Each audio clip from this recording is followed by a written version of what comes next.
cualquiera, una noche cualquiera. Esta semana como país hemos vivido una tragedia sin precedente, donde se han perdido muchas vidas y ha dejado un vacío imposible de ignorar. Esta semana, desde el lunes, martes, estamos en luto. Detrás de cada familia, detrás de cada noticia, amigos, personas confundidas, una comunidad entera buscando entender y bueno, ya en el camino buscando tal vez cómo sanar en este proceso. Hoy he invitado a la doctora en psicología orientada en la neurociencia cognitiva aplicada, con maestría en psicología aplicada en contextos sociales y jurídicos y con estudio de posgrado en psicología de las enfermedades terminales y la muerte, a Gloriana Montaz. Muy buenas noches, doctora, ¿cómo se encuentra? Muy buenas noches, Karina, gracias. Gracias por la invitación y por darme la oportunidad de poner mi granito de arena en todo esto que estamos pasando. O sea, como muchos de mis compañeros, mis colegas también han tenido esta oportunidad de hablar, de expresarse y de ellos mismos procesar la pena y el duelo que todos estamos pasando. Una de las cosas que he escuchado varias veces y que nosotros como psicólogos sabemos es que hay un duelo colectivo. Hoy vamos a hablar del duelo colectivo. Y un duelo que es como una afección que uno siente de manera cognitiva. Así es. Entonces, ¿de cómo se diferencia este duelo del duelo individual? Las preguntas que he escuchado en radio todos estos días es ¿por qué me siento así? ¿Por qué me siento abrumado si no tengo el que no tiene una relación directa con los demás? ¿Por qué me siento tan mal si mi familia no está dentro de los afectados? Bueno, por suerte, pues somos seres humanos que en nuestro cerebro tenemos una capacidad empática, una capacidad de sentir con el otro, de sentir por el otro. Y esto lo podemos ver, por ejemplo, cuando una persona se golpea un pie delante de nosotros y como que nos duele un poquito también. No nos duele igual, pero lo sentimos en el mismo lugar. Y eso es una capacidad que tiene nuestro cerebro de sentir por el otro y es la gran responsable de que nos vinculemos, de que nos conectemos, de que seamos cercanos y de que como seres humanos pues podamos compadecer, ¿no?, a las demás personas. Y ese sentimiento de empatía pues nos lleva a sentir cada vez que vemos estas informaciones, estas imágenes, ya sea porque vimos una historia que se parece a nosotros, que se parece a nuestra vida, que se parece a algo que resuena con nuestra realidad, o con alguien que conocemos, pues así mismo como cuando sentimos en algún lugar de nuestro cuerpo, así mismo sentimos emocionalmente cuando vemos una historia que se nos parece. Además de que esto es un tema de como nación que lo estamos viviendo, o sea, hay algo que nos une como dominicanos, nos unimos en ese sentimiento de nuestra nacionalidad, de nuestra cultura, y cuando le pasa algo a un dominicano todos estamos pendientes y todos lo sentimos, y entonces esto ha tocado a una cantidad de gente al mismo tiempo que es imposible no sentir esto de todas estas emociones, pasar por todo este proceso, no importa dónde estemos, como dominicanos lo sentimos. Algo que a mí en mi caso, hubo una pérdida hace 2 meses de una familia y yo no encontraba palabras para expresarle lo mal que yo me sentía por la pérdida que había tenido de la persona. Entonces, en este caso, son muchas personas, familias donde se fue mamá, papá, la hija. Familias completas a veces. Familias completas. ¿Qué uno le dice a esas personas? ¿Cómo uno se acerca? ¿Cómo uno se expresa? ¿Qué sería lo correcto en este momento? Yo creo que lo correcto es acercarse a hacerle sentir a la persona que estás ahí, que estás con ellos, de cierta manera, en su dolor. Y eso tiene diferentes formas. A veces no hay que hablar mucho. De hecho, a veces mientras menos hablemos es mejor, porque a veces abrumamos al otro hablando y no sabemos lo que el otro está pensando y si eso que le vamos a decir tal vez le va a caer súper bien o no. Pero a veces decirle estoy aquí, sabes que cuenta conmigo, que lo que tenga que ver con lo que yo pueda ofrecerte, pues cuenta con eso. Estar presente cuando se hagan los ritos y entonces tal vez pasar, ir, acompañar, pararse ahí, poner la mano en el hombro, dar un abrazo, a veces con eso es suficiente, porque el otro sabe. Cuando tú tienes un vínculo con la otra persona, el otro sabe lo que tú estás sintiendo, el otro sabe lo que tú quieres decirle. No hace mucha diferencia que elabores algo bonito o que digas las palabras correctas o no. Simplemente con estar, pues, es importante. Y en lo adelante, a medida que se desenvuelvan los procesos, pues ya veremos si podemos intervenir de otra manera o si se nos necesita de otra manera. Hay muchas personas que se encuentran en shock todavía, que se encuentran en estado de crisis, que no logran entender qué me ocurrió o qué ocurrió o por qué ocurrió. Uh-huh. Y si me hubiera ocurrido a mí también. Claro. Hay personas que están como en ese trance de que, bueno, y si me hubiera ocurrido a mí. La salud mental ahora mismo, ¿cómo usted cree que se va a encontrar a partir de ahora, a raíz de esta tragedia? ¿Cómo se va a ver afectada la salud mental?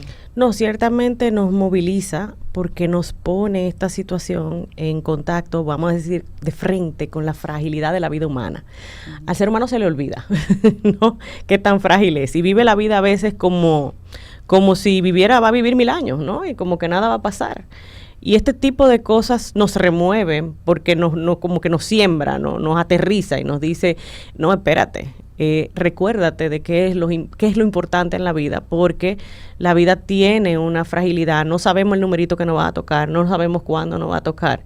Y eso pues desata todo un proceso como existencialista y de cuestionamientos y de, bueno, debo seguirme manejando como estoy, qué debo hacer, qué debo pensar.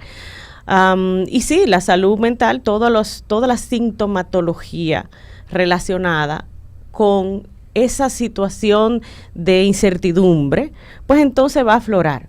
Fíjate que el cerebro no sabe la diferencia de cuando es algo posible, real, actual o futuro o que pasó.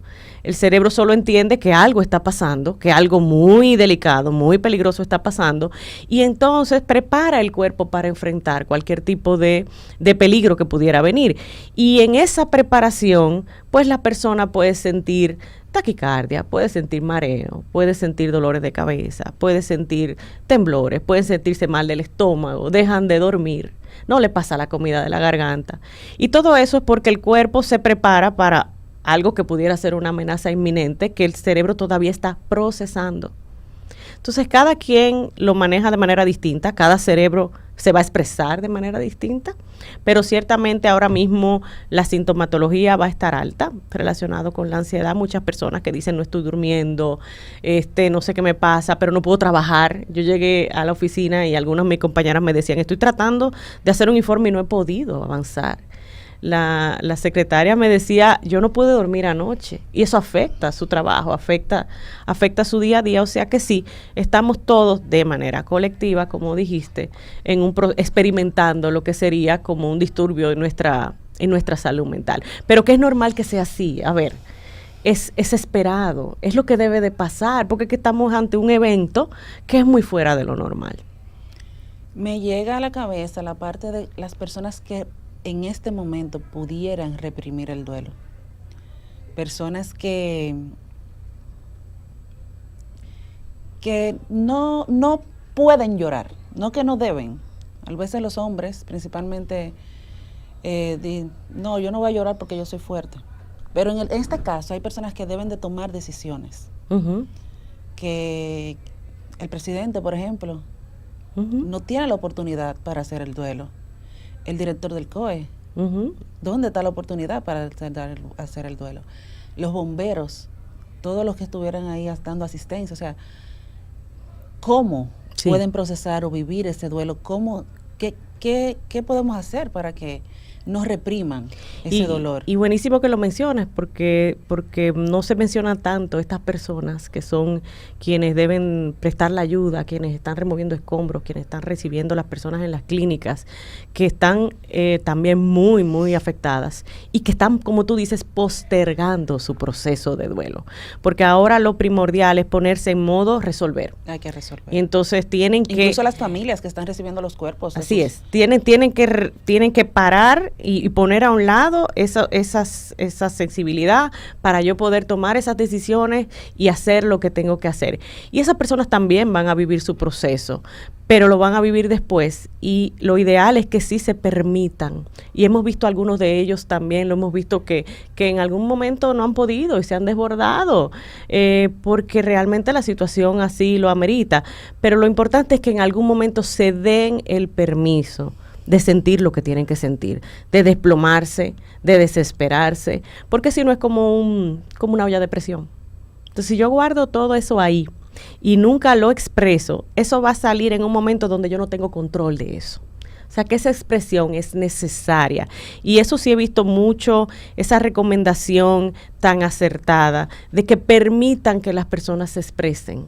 Tenemos una llamada. Vamos a contestarla. Buenas noches, buena suerte.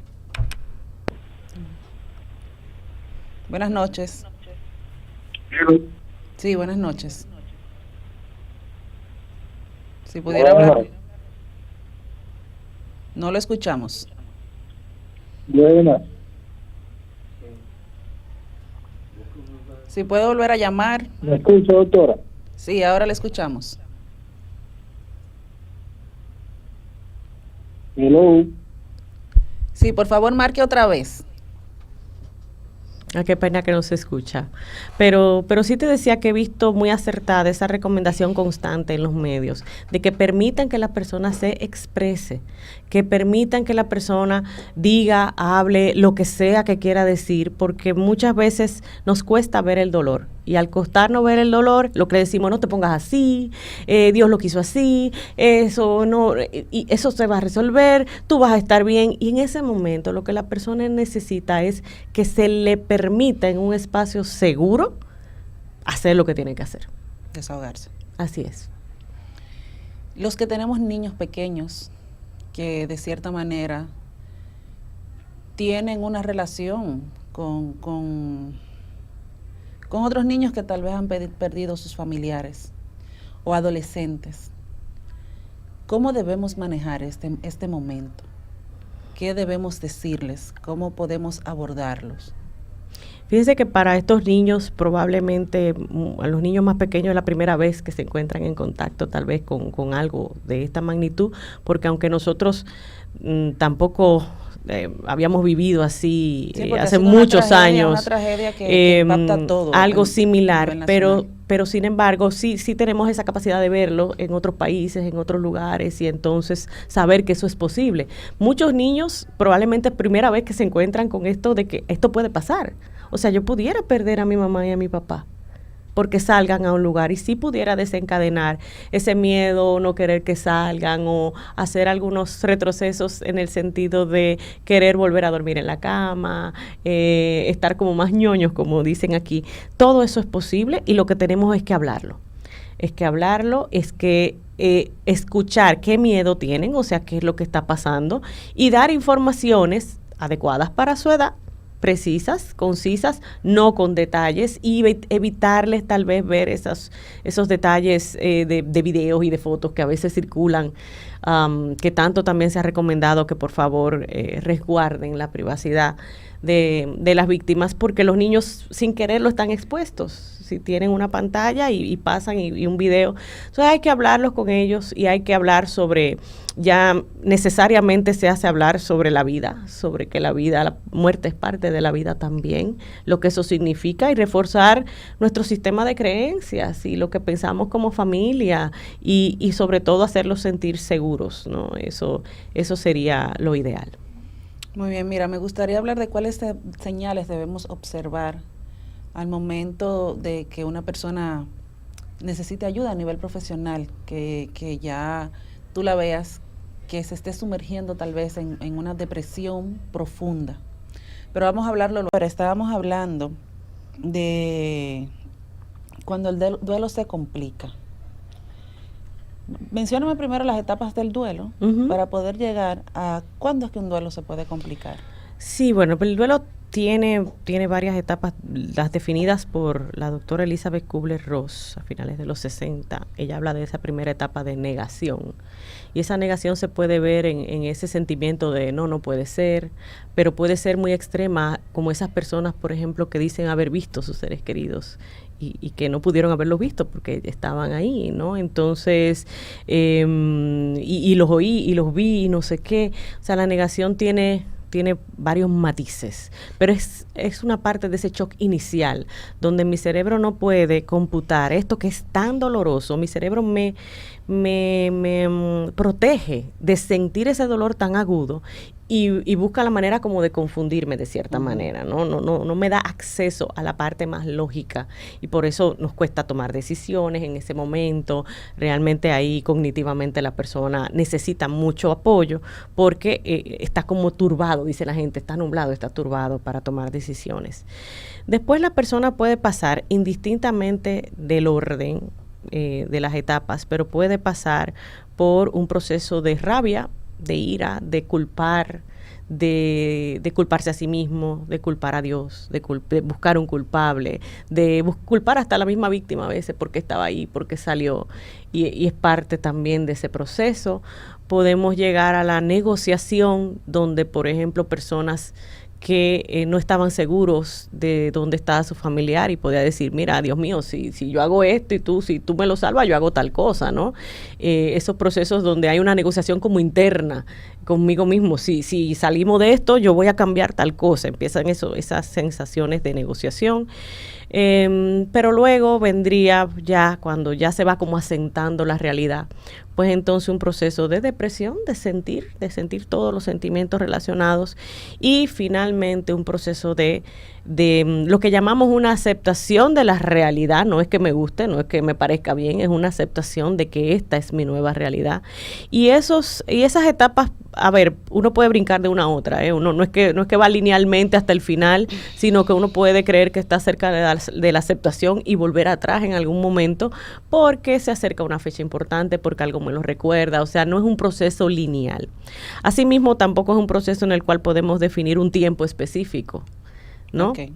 Vamos a tomar la llamada para ver si ahora escuchamos. Buenas noches, buena suerte. Sí, buenas noches. Hello. Sí, le escuchamos. Doctora, ¿cómo está usted? Buenas tardes, le escucho. Doctora, ahora mismo, el programa, ¿verdad? No.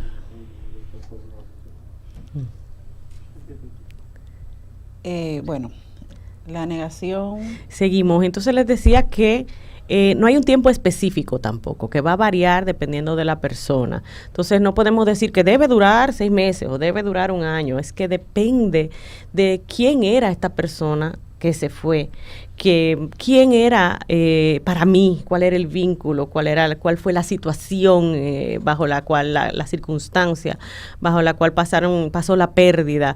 Todo eso, pues, condiciona y las mismas condiciones de la persona, condiciones físicas y psicológicas, va a definir qué tanto este proceso va a durar. Pero se estima que ese primer año es 1 año de duelo, ¿ok? ¿Cuándo un duelo se complica? Bueno, cuando esta persona no ha podido volver a retornar su funcionalidad, o sea, es una persona que no ha podido volver a trabajar o a estudiar o a cuidar de sí mismo o a mantener las relaciones con las personas queridas. Es una persona que realmente, como digo, no ha podido continuar con su proceso y esto se ha prolongado ya mucho más en el tiempo, ¿no? Donde esta persona han pasado 10 años y sus reacciones pueden ser iguales como si hubieran pasado ayer. O sea, claro, ahí sí estamos hablando de algo que pudiera parecerse a un duelo complicado. Ok, mire, doctora, el dominicano ausente es un duelo que estamos viviendo de manera general. Usted hablaba ahorita de la empatía que tenemos como dominicanos, de la cercanía, del calor que tenemos los dominicanos. Y asimismo, señores, desde que esta tragedia ocurrió, las llamadas en el celular, todo el que llamó desde tempranas horas de la mañana y a todo el que yo llamé, para saber cómo estaban los nuestros, ¿verdad? Entonces, asimismo, desde fuera nos llamaron. ¿Cómo vive el dominicano que no se encuentra? ¿Cómo vive este duelo, el que no se encuentra en el país? Sí, yo entiendo que para las personas que están fuera, sí hay una diferencia. Yo tengo también familiares que están fuera del país y el hecho de no estar aquí, aunque no hace una diferencia en lo que pueden hacer, no le hace una diferencia a ellos realmente, pero que sea indirecta, no sea una víctima directa. Obviamente la víctima directa va a ser terrible el estar fuera y tener que venir, pero aunque no sean víctimas directas, están viviendo esto como que si quisieran estar aquí. Es un momento donde yo quisiera estar en mi tierra de nuevo, yo quisiera estar junto a los míos, yo quisiera estar apoyando a mis amigos, apoyando más de cerca a mis familiares y quisieran tener esa cercanía. O sea que yo creo que ese duelo para el dominicano ausente se vive también de manera diferente, está viendo como con un poquito más de impotencia, ¿no? Desde su pantalla, sin poder tal vez acercarse a los suyos para poder estar y sentir ese calor que nos caracteriza. Ok, vamos a tomar la llamada. Buenas noches, buena suerte. Buenas. Sí, cuéntenos. Aló. Tiene una pregunta para la doctora, estamos hablando del duelo. Sí, de duelo le voy a hablar de eso, de Gurabo que le hablamos. O escuche primero lo que yo tengo puesto aquí en la... Escuche. Yo tengo 4,000 empleados, yo tengo una pequeña fábrica y tengo una pantalla con todos los merengues de este muchacho. Día y noche, hasta que no pasen los 9 días, están esos merengues puestos en una pantalla grabados. Porque Ruby fue una de las personas que Dios la tiene a su lado y él le va a cantar a Dios y Dios lo mandó a buscar para que él le cantara al Señor. Amén. El Señor se lo llevó porque lo necesitaba los cantos de Ruby Pérez, que en paz descanse. Esta persona, hasta los 9 días tengo esa pantalla para que todos mis empleados lo vean permanentemente. Qué bonito, qué bonito. Que Gurabo, el Cibao, en Gurabo, estoy hablando de Gurabo, Santiago. Es una pantalla, Joselito Rodríguez te habla. ¿Pero quiere hacerle alguna pregunta a la doctora sobre el duelo? De aquí, de Gurabo, Santiago. No, yo creo que él quiere expresar. Y qué bonito, porque esa es una de las maneras en las que las personas procesan y lidian con su duelo. El tema de yo hacer como algo simbólicamente, yo ofrecer algo por esta persona, en este caso ese artista querido para él, el yo tener ese gesto simbólico de voy a sonar sus canciones para que se recuerden, para que quienes no lo conocían lo conozcan. Yo creo que es de las cosas que a muchas personas les pueden ayudar. O sea, es una de las herramientas, ¿no? Así es, y es una de las que recomendamos, ¿no? De que recomendamos a las personas cuando están haciendo su proceso, de qué manera, y ahí hay que ser muy creativo, porque cada quien tiene una relación distinta, de qué manera podemos honrar esa memoria, de qué manera podemos seguirlo recordando, de qué manera podemos simbólicamente, ¿no? Mantener su presencia cerca de nosotros.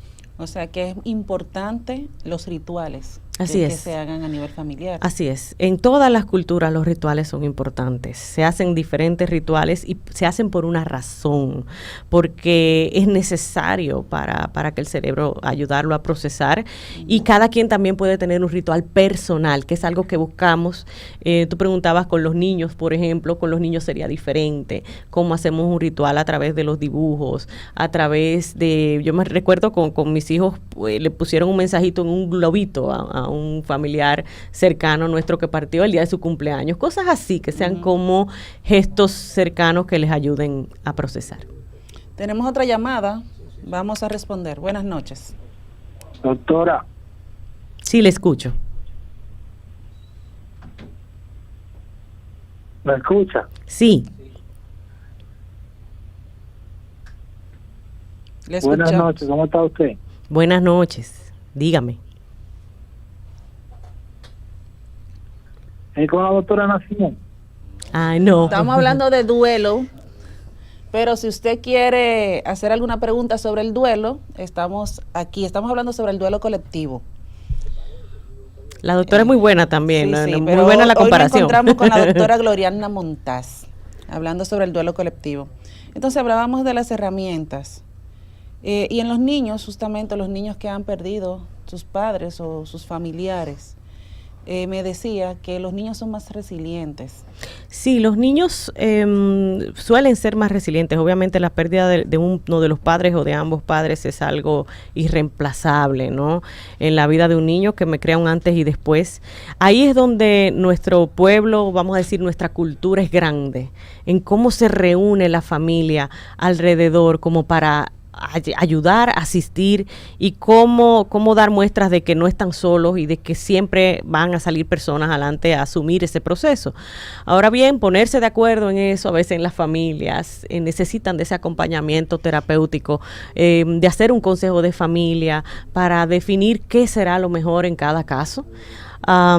Pero es uno de los ejemplos de que caracteriza a los latinos, a nuestra cultura caribeña, de que los chicos suelen tener el apoyo y con sus familiares salen adelante.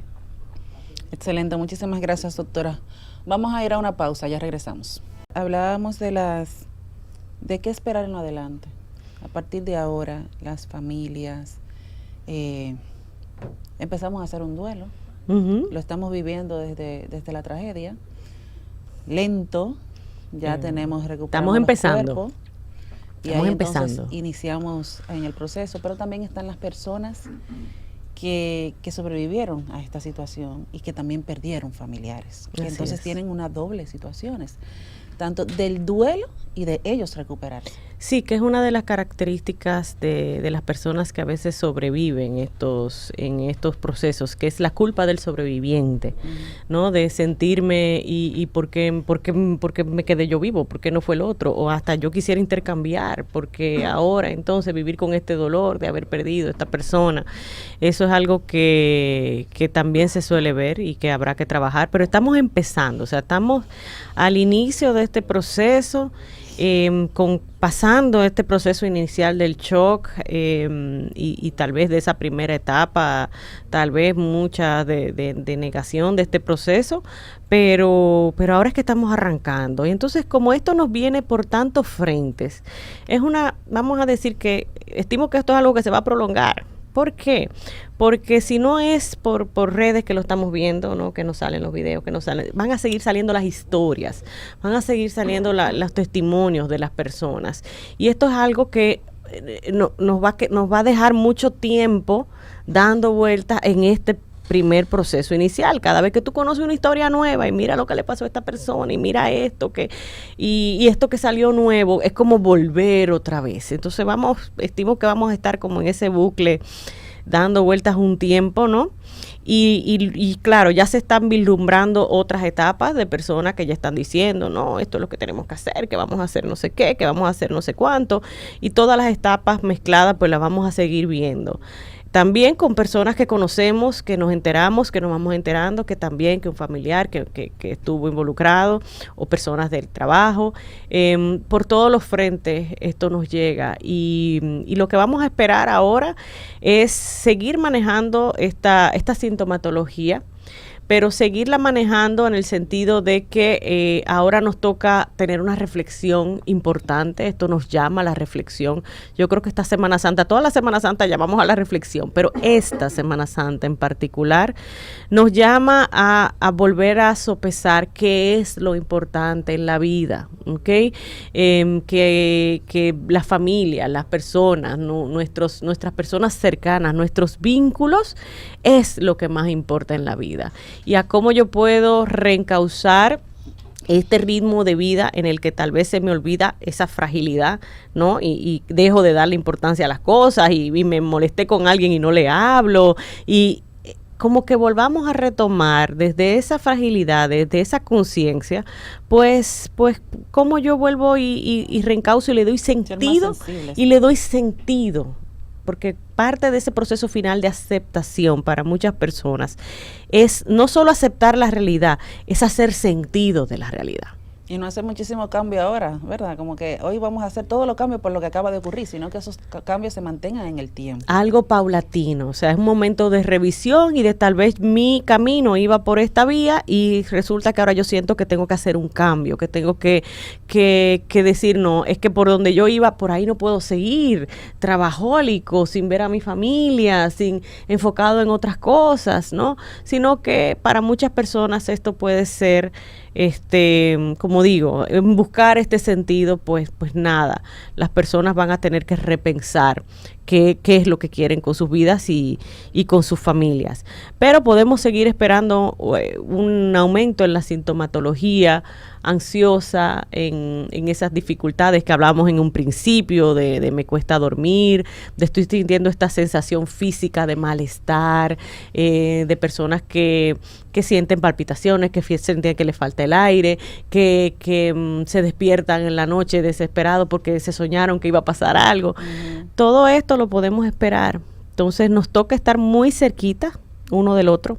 Nos toca hablar mucho, procesar esto de diferentes maneras.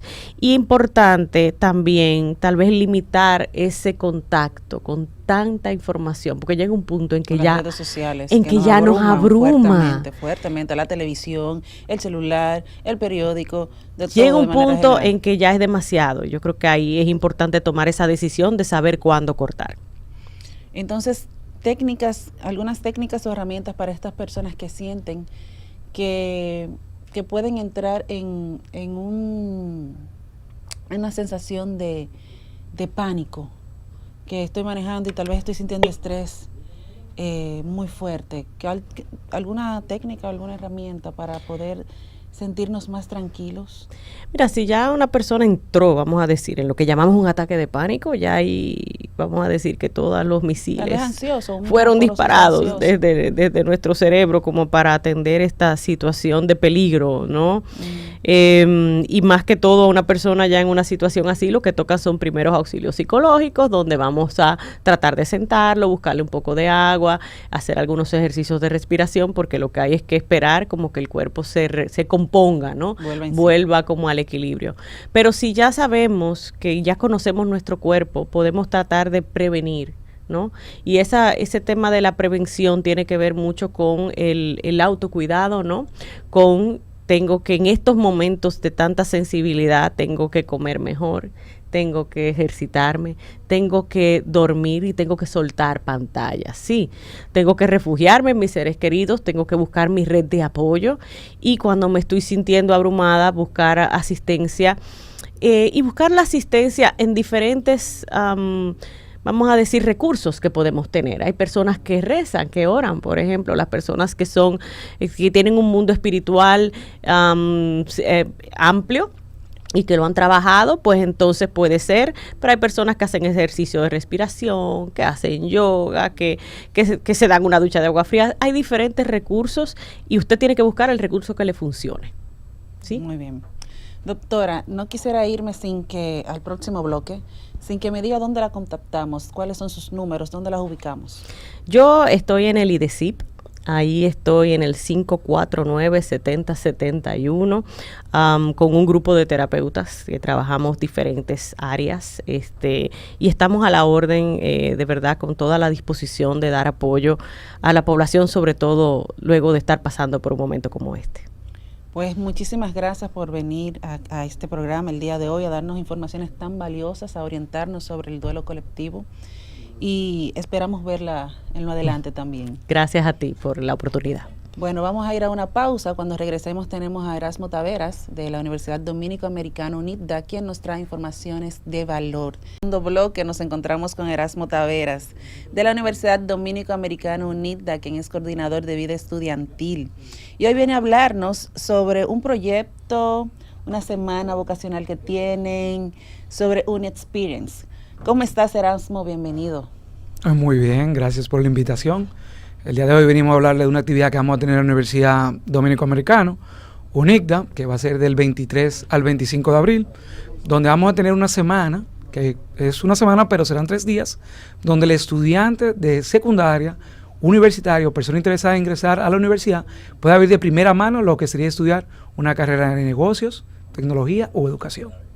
Ok, les estarán hablando sobre las carreras, lo que hacen ustedes allá, cómo se dan las clases, cómo sería este proceso. Sí, lo interesante de un experience es que el estudiante va a ver de primera mano lo que sería estudiar la carrera.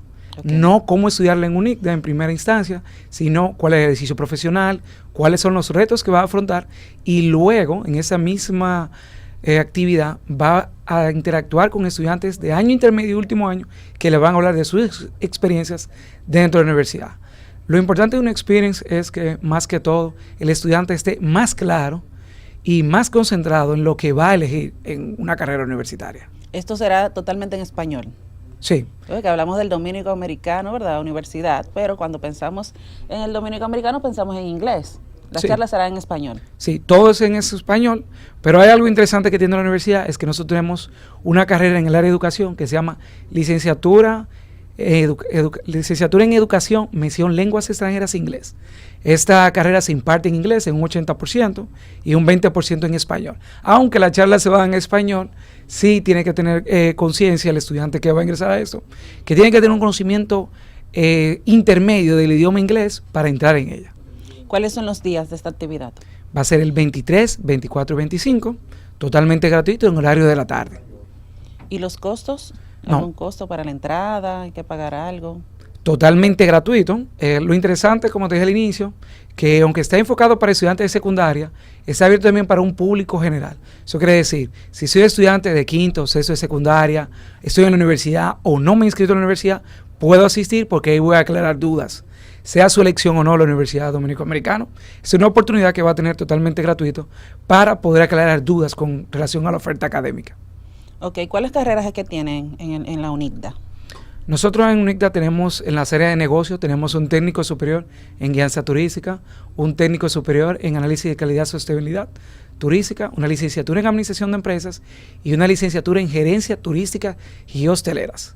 Aparte de eso, en la área de tecnología tenemos un técnico en desarrollo de software, un técnico en sistemas y redes informáticos, unas ingenierías en el área de ciberseguridad, ciencia de datos y software.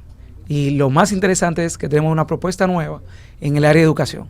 Como dije al inicio, tenemos la licenciatura en educación, mención lenguas extranjeras e inglés, pero aparte de eso tenemos una oferta nueva que es licenciatura en educación inicial, en educación especial, educación para adultos y jóvenes y educación artística.